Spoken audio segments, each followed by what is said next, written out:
जाने माई हो भैया आज मोर छठिया में रहिया तू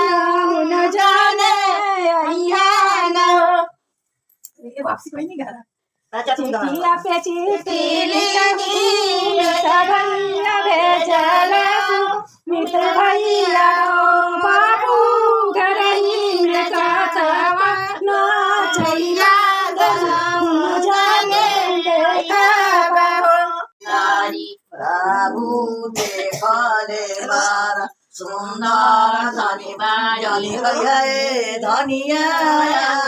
न जानी बरुआ कना मनिहारे धनिया जनी करिया राम केरे सोइया चुनरिया तोहरो बती जने ए धनिया जनी करिया राम केरे सोइया चुनरिया तोहरो बाकस पेटी खबर पियरिया पियरिया झालर ठिकाना खबर सिनोरवा सिनोरवा भरल सेनुरा एलालना कोठी कोना खबर सिनोरवा सिनोरवा भरल सेनुरा